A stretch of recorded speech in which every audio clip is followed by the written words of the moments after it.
आइए वकील साहब, तो आज स्टार्ट करते हैं आज का सेशन। कल हमने पढ़ा था सेक्शन 200। आज हम लोग पढ़ेंगे सेक्शन 201 एंड सेक्शन 203। तो मैं स्वागत करता हूं आपका जुडिशरी प्रेप 21 में। हम लोग कोर्स कवर कर रहे हैं जुडिशरी का, जेएलओ का, यूपीएसआई का और भी बाकी जो लॉ के एग्ज़ाम्स हैं उनमें वो सारा कोर्स हम लोग आज कवर कर रहे हैं। तो चलिए पढ़ाई स्टार्ट करते हैं।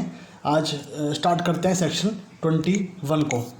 सेक्शन 21 को स्टार्ट करने से पहले मैं आपसे ये बोलना चाहूँगा कि आपने अब तक अगर मेरा पुराना वाला जो पिछला जो लेक्चर है सेक्शन 200 का अगर वो नहीं देखा हो तो प्लीज़ आप जाकर उसको देख सकते हैं।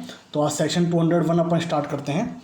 सेक्शन 201 बेसिकली किससे डील करता है? सेक्शन 201 डील करता है procedure by magistrate not competent to take cognisance of the case. हमने कल देखा था कि सेक्शन 200 में जो है हमारे पास क्या था। सेक्शन 200 में वो था कि कंप्लेंट लिख के कोई इंसान गया तो उसके बाद उस कंप्लेंट की एग्जामिनेशन करता है मजिस्ट्रेट।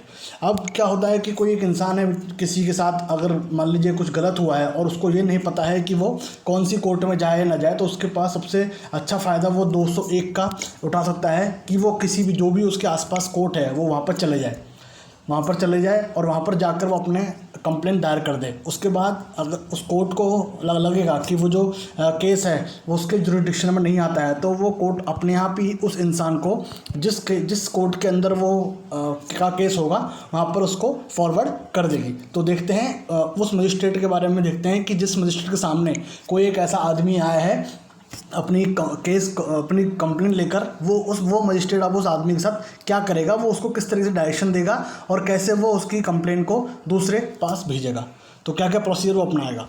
तो देखते हैं अगर कंप्लेंट मजिस्ट्रेट को होती है जो कि नॉट कॉम्पिटेंट नहीं है उस केस का कॉग्निजेंस लेने के लिए, तो वो क्या करेगा। पहला ऑप्शन उसके पास होगा, अगर वो इंसान मान लीजिए अगर आप कंप्लेंट राइटिंग में करते हैं कंप्लेंट, अगर आप उसको लिखित परिवाद करते हैं तो क्या होगा, लिखित अगर परिवाद करेंगे आप तो क्या करेगा वो, तो जो आपकी जो कंप्लेंट है उसको वो प्रॉपर कोर्ट के सामने प्रेजेंटेशन के लिए क्या कर देगा, रिटर्न कर देगा आपको विद एन एंडोर्समेंट, और उसके नीचे अपना एंडोर्समेंट लगा देगा। उसके नीचे वो लिख देगा कि ये जो केस है आपका कंप्लेंट है वो इस कोर्ट के अंडर आती है, और वो अपने जो कोर्ट का जो सील है वो वहाँ पर उसमें लगा देगा, उसको एंडोर्स कर देगा, अपने साइन वगैरह वो नीचे कर देगा। तो ये तो केस आगे कब, जब वो रिटर्न कंप्लेंट दायर करता है। दूसरा केस क्या हो गया, दूसरा केस हो गया अगर कंप्लेंट ओरल करता है। मान लीजिए कोई इंसान है जिसने कि ओरली बात सीधे जाके अगर पहुंच जाता है तो उस केस में क्या करेगा, उस केस में जो मजिस्ट्रेट है वो उसको डायरेक्ट कर देगा प्रॉपर कोर्ट में, सीधे उसको बोल देगा कि आप ऐसा करिए, यहाँ मत आइए, आप फलाना इस जगह पे आपका ये केस है, इस जगह पे आप पहुँच जाइए, ये कोर्ट आपकी बात सुनेगी। तो हमने सेक्शन 201 देखा। सेक्शन 201 में हमने क्या देखा कि अगर कोई एक कोर्ट है उसमें मजिस्ट्रेट है, अगर उसके सामने कोई अगर परिवादी अपना परिवाद लेकर आता है और उस मजिस्ट्रेट को लगता है कि ये जो केस है वो उसके जुरिडिक्शन में नहीं आता है, तो वो इन दो प्रोसीजर्स को फॉलो करेगा। तो यहाँ तक हमने देखा कि सेक्शन 201। अब नेक्स्ट हम पढ़ते हैं सेक्शन 203। सेक्शन 203 हम लोग पढ़ते हैं। सेक्शन 203 में हम लोग क्या देखेंगे, सेक्शन 203 है वो किससे रिलेटेड है। सेक्शन 203 है वो डिसमिसल ऑफ कंप्लेंट से रिलेटेड है। हम अभी 202 को स्किप कर रहे हैं। 202 के ऊपर मैं आपके लिए कल एक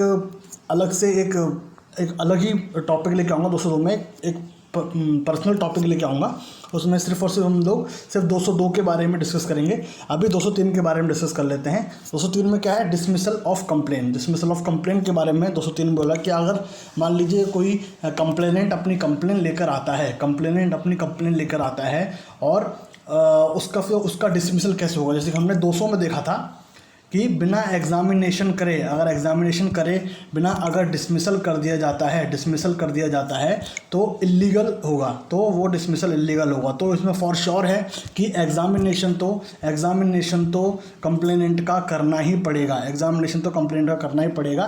तो उस एग्जामिनेशन के बाद किस तरीके से डिसमिसल होता है मजिस्ट्रेट के द्वारा कंप्लेन का, वो हम लोग देखते हैं। तो इसमें देखते हैं कि when the magistrate will dismiss the complain, ये आपसे क्वेश्चन पूछ सकते हैं, ये आपसे क्वेश्चन मेंस में पूछ सकते हैं कि बताइए वो कौन सी कंडीशन है जिस कंडीशन में जो कंप्लेनेंट है, वो जो मजिस्ट्रेट है, वो कंप्लेनेंट की कंप्लेन को डिसमिस कर सकता है। तो इसका आंसर हम लिखेंगे कि after considering the statement of the complainant, complainant के स्टेटमेंट को कंसिडर करने के बाद और विटनेस के स्टेटमेंट को कंसिडर करने के बाद, ये पूरा एग्जामिनेशन का ही प्रोसेस है। 200 के अंडर जो एग्जामिनेशन करता है उसमें जो स्टेटमेंट जो ऑन ओथ लिए जाते हैं वो ये वही प्रोसेस है। इसमें है कि कंप्लेनेंट और विटनेस के स्टेटमेंट को कंसिडर करने के बाद, और जब वो इंक्वायरी और इन्वेस्टिगेशन बिठाता है, सेक्शन 202 के अंदर वो इंक्वायरी और इन्वेस्टिगेशन बिठाएगा, जिसकी बात हम अपन अगले वीडियो में करेंगे। उसके बाद अगर मजिस्ट्रेट को ये लगता है कि कोई भी सफिशेंट ग्राउंड नहीं है प्रोसीडिंग के, कि उसको उस केस में प्रोसीड करने की कोई ज़रूरत नहीं है, ये सब कुछ एग्जामिनेशन का रिजल्ट आता है, ये सब कुछ एग्जामिनेशन के बाद होता है। सेक्शन 200 और 202 के एग्जामिनेशन के बाद ये होगा। तो उसमें क्या होता है, अगर कोई सफिशेंट ग्राउंड नहीं होता है मजिस्ट्रेट के पास, को लगता है कि अगर इसका कोई सफिशेंट ग्राउंड नहीं है प्रोसीड करने का, तो वो क्या कर देगा, वो डिसमिस कर देगा कंप्लेन को। और डिसमिसल कब करेगा, ब्रीफली रिकॉर्डिंग रीजंस फॉर सोडिंग, और जो भी वो रीजंस बताता है कि भैया ऐसे क्या रीजंस हैं कि आपको लगा कि सफिशेंट ग्राउंड नहीं मिल रहे हैं, वो रीजंस कोट करने पड़ेंगे मजिस्ट्रेट को डिसमिसल करने से पहले। ठीक है, अब हम ये देखते हैं कि जो डिसमिसल का जो ऑर्डर होता है, क्या वो फाइनल ऑर्डर होता है कि भाई एक बार मजिस्ट्रेट ने डिसमिसल कर दिया ऑर्डर का, तो क्या वो हमेशा के लिए वैध रहेगा, क्या उसके ऊपर और के आगे प्रोसीडिंग नहीं हो सकती है? नहीं। अगर सेक्शन 203 के अंदर डिसमिसल होता है तो वो क्या होता है, उसका रिवीजन हो सकता है, चैलेंज इन रिवीजन। इस बात को आप ध्यान रखिएगा, जब हम रिवीजन का चैप्टर पढ़ रहे होंगे उस टाइम पे इस बात को मैं दोबारा से आपके सामने लाऊंगा कि किन किन केसेस में हम लोग रिवीजन करवा सकते हैं और कैसे कैसे रिवीजन होता है। तो अगर 203 के अंडर अगर किसी कंप्लेन का डिसमिसल कर दिया जाता है तो क्या होता है, तो डिसमिसल करने के बाद क्या होगा, उसका रिवीजन हो सकता है। ठीक है, अब उसके बाद क्या आते हैं कि अगर जो हमने ये यहाँ पे देखा कि सफिशिएंट ग्राउंड्स क्या हैं, एक एक्स्ट्रा क्वेश्चन आपसे ये मेंस में पूछ सकता है कि सफिशिएंट ग्राउंड्स के 2 नंबर का क्वेश्चन आ सकता है, 3 नंबर का क्वेश्चन आ सकता है। तो आपसे पूछ सकता है कि भाई सफिशिएंट ग्राउंड्स से आप क्या समझते हो। सफिशिएंट ग्राउंड्स का मतलब है कि prima facie case is made out against accused and not sufficient ground for conviction, कि भाई प्राइमा फेसी केस तो बन रहा है, कि उसके खिलाफ केस तो बन रहा है, लेकिन वो कन्विक्शन, उसको कन्विक्ट ना, हम लोग जो अक्यूज है उसको कन्विक्ट नहीं कर सकते हैं कि ऐसा केस तो बन रहा है अक्यूज के खिलाफ, लेकिन वो इतना स्ट्रॉन्ग केस नहीं है कि उसका अक्यूज का अपन इसके बेसिस पे कन्विक्शन कर सके। और ये चीज़ जो है, ये चीज़ कहाँ आया था, ये चीज़ किस में आया था, Nirmaljit Singh versus state of Bengal, ये इस वाले केस में, इस केस लॉ में ये आया था। ये आपके लिए बहुत इंपॉर्टेंट हो जाता है। तो ये हमने आज सेक्शन 201 और 203 देखा। आपको कैसा लगा प्लीज़ नीचे कमेंट बॉक्स में बताइएगा, और मेरे चैनल को लाइक, शेयर एंड सब्सक्राइब जरूर करिएगा। हम इसी तरीके से पूरा कोर्स कवर करेंगे प्री प्लस मेंस के लिए। आपको यहाँ पे मैंने आज मेंस के बारे में ये बताया कि मेंस में कौन से क्वेश्चन पूछ सकते हैं, और आपको मैंने प्री के बारे में ये बताया कि प्री में आपसे कौन से क्वेश्चन पूछ सकते हैं। जो भी मैंने अंडरलाइन कर रखे हैं ये सारे प्री के क्वेश्चन हैं, ये सारे प्री के क्वेश्चन है। ये जो आपसे सीधे डायरेक्टली सेक्शन के बारे में पूछ सकता है कि सेक्शन 203 किससे डील करता है, ये डिसमिसल ऑफ कंप्लेंट से डील करता है, क्या ये सेक्शन 203 रिवाइजेबल है, हाँ ये सेक्शन 203 रिवाइजेबल है, ये भी एक तरह का क्वेश्चन हो गया। आपसे ये केस लॉ के बारे में पूछ सकता है, ये भी एक क्वेश्चन हो गया।